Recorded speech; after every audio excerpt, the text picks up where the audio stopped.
Hello ಎಲ್ರಿಗೂ ನಮಸ್ಕಾರ. ನಾನಿವತ್ತು ಸ್ಪೈಸಿಯಾಗಿ ಗೋಲ್ಡನ್ ಸ್ಪೈಸಿ ಚಿಕನ್ ಗ್ರೇವಿ ಮಾಡೋದು ಹೇಗೆ ಅಂತ ಹೇಳ್ತೀನಿ ಬನ್ನಿ.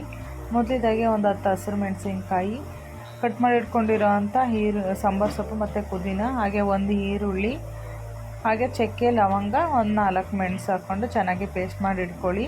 ನಾನಿಲ್ಲಿ ಒಗ್ಗರಣೆಗೆ 2 ಈರುಳ್ಳಿ, 2 ಟೊಮೊಟೊ, ಒಂದು 3 ಹಸಿರು ಮೆಣಸಿನ್ಕಾಯಿ ತೊಗೊಂಡಿದ್ದೀನಿ, ಹಾಗೆ 1 kg ಚಿಕನ್ನು.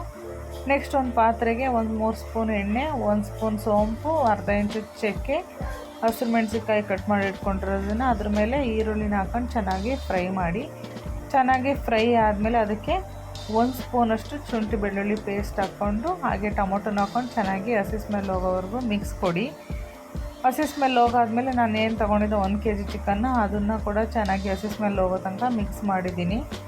ಮಿಕ್ಸ್ ಮಾಡಾದ್ಮೇಲೆ ನಾನು ಏನು ಪೇಸ್ಟ್ ಮಾಡಿಟ್ಟಿದ್ನೋ ಅದನ್ನು ಕೂಡ ಚೆನ್ನಾಗಿ ಮಿಕ್ಸ್ ಮಾಡಿ, ಅದು ಕೂಡ ಹಸಿ ಸ್ಮೆಲ್ ಹೋಗಾದ್ಮೇಲೆ 1 ಸ್ಪೂನ್ ಚಿಲ್ಲಿ ಪೌಡರು, 1 ಸ್ಪೂನ್ ಧನಿಯಾ ಪೌಡರು, ಹಾಗೆ ಅರ್ಧ ಸ್ಪೂನ್ ಗರಂ ಮಸಾಲ, ನಾನಿಲ್ಲಿ ತೇಜು ಚಿಕನ್ ಫ್ರೈ ಮಸಾಲ ತೊಗೊಂಡಿದ್ದೀನಿ, ಅದನ್ನು ಕೂಡ ಸ್ವಲ್ಪ ಹಾಕ್ಕೊಂಡೆ. ಅದ್ರ ಮೇಲೆ ಕಸ್ತೂರಿ ಮೆಂತ್ಯನೂ ಹಾಕ್ಕೊಂಡು, ಇಲ್ಲಿ ನಾವು ಸಾಲ್ಟ್ ಹಾಕ್ಕೊಂಡಿರಲಿಲ್ಲ ಮುಂಚೆ, ಅದಕ್ಕೆ ಇವಾಗ 1 ಸ್ಪೂನಷ್ಟು ಸಾಲ್ಟ್ ಹಾಕ್ಕೊಳ್ಳೋಣ. ಹಾಗೆ ಅರಿಶಿನ ಪುಡಿನೂ ಹಾಕ್ಕೊಂಡು ಚೆನ್ನಾಗಿ ಮಿಕ್ಸ್ ಮಾಡಿ.